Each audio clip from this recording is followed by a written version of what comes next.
many patients would be in the wards and so on? Well, you'd have approximately 8 to 10 on a ward of about 60 to 70 patients. But they were working in shifts, you see. The first shift started at 6 in the morning until 4. And then the other shift started at 9:30 until 8 o'clock at night, with 1 day off a week. What the patients used to do is when they stripped off to go to bed, and helped, assisted by the staff, but what they did, they took their jackets off, opened the jacket out, the vest, underclothing went in the middle, the trousers were rolled up and pulled.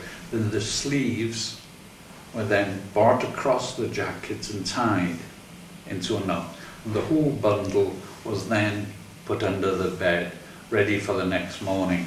And on bath days of the change of clothing, what you did, you undid the parcel, they went in for a bath, you took the underclothing out, put fresh underclothing ready, and set up a new parcel. Very primitive, and it was only when the beds were reduced that we were able to find somewhere decent to stock their clothing. There was baths just the other side of the laundry, because I used to take the patients down there, the patients that worked in the laundry, to the bath, leave them there, and then go back and fetch them. There was about 12 baths in there, and the patients would be, there used to be one big bath, sunken, but that they'd covered that over.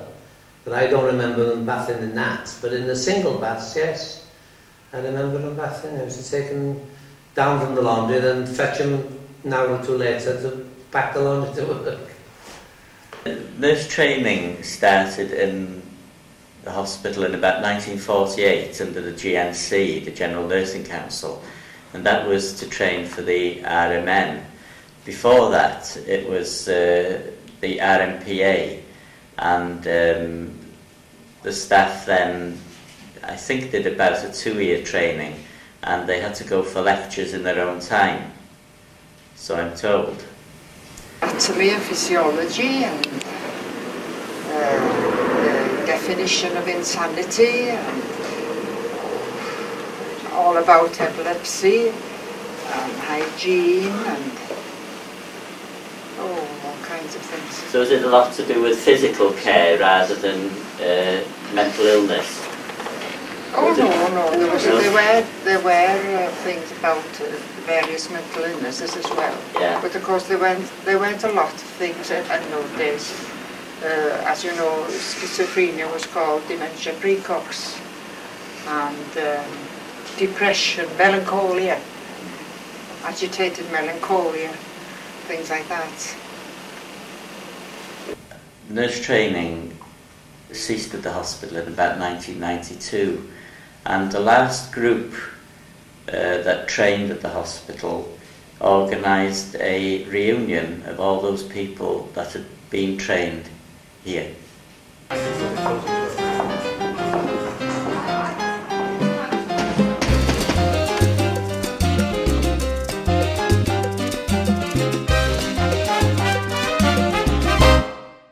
All of you here that maybe you haven't been here for many years,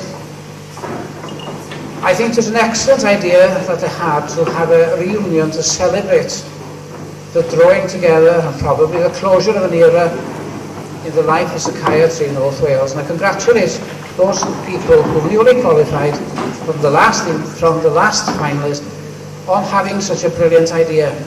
Now, this reunion is to commemorate, I think, the end of an era in many ways. But I don't think it's a sad end of an era, because it's the beginning of a new evolution towards better care for the mentally ill. But it brings together, doesn't it, the end of what, 150 years of service, and possibly education from somewhere around them.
You remember the patient's bowl?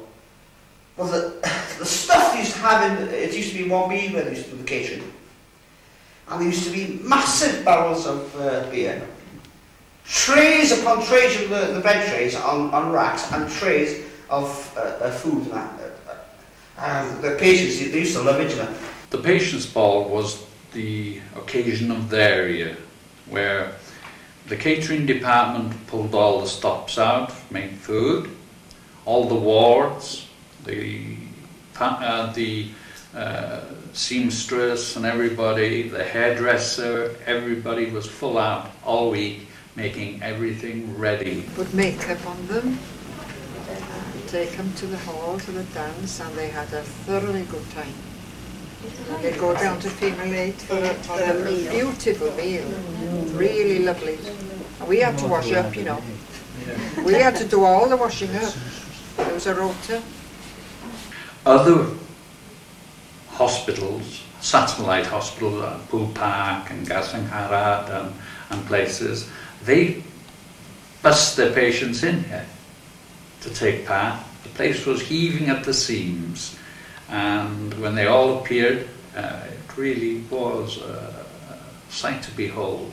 8 abreast march from the top end of the hall by the stage, out through the doors, down the corridors, back in through the other doors, right through across the hall again and back in, and you'd be marching on the spot until the others ahead of you had gone on the circuit. So you were going round in this circle, and the band were blowing fit to bust, really. You know, the sweat was pouring off some of the heads, especially the older ones, like Dave Laurie Jones and people like that. The first orchestra probably was formed in 1870, to our knowledge, and continued probably as an orchestra until the Second World War, where it evolved into a brass band. And when I joined in the 60s, we had a brass band. Every Wednesday was a patient's dance from 5 until 6 Thursday. Occasionally we'd have a wish drive and dance. That meant all respective wards would send their patients to the main hall around about 2 to 3 to have a game of whist, you see. And while they're there, they'd also have a bit of tea before 5 o'clock, be ready for the dance. And the tables were laid out and they'd have their little cup of tea or whatever was going on. And after that, the dance, they'd go back to the hall, come back, start at 5 for the dance until 6:30. Dance on a Wednesday night, if I remember rightly, where the male patients came in through one door and female patients came in through another door, and when the dance was over they separated again every time. We used to hold it on the tennis court green. That's just opposite Female 1, isn't it? And they used to have a little stand and we'd play there, and the patient, they weren't very successful. They used to enjoy the patient and the poorest enjoyed it. But a lot used to turn out for that, you see. And after that, there'd be we used to turn in about 6:30 for that tea. Only in the summer months when the weather was quite really warm, you know. They'd all be dolled up for that, going out on the tennis court, you see.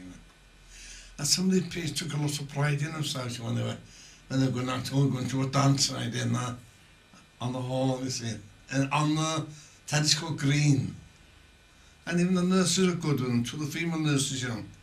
Used to don, they used to join in, of course, no? Tom Brumbo, as he was known, Tom Jones.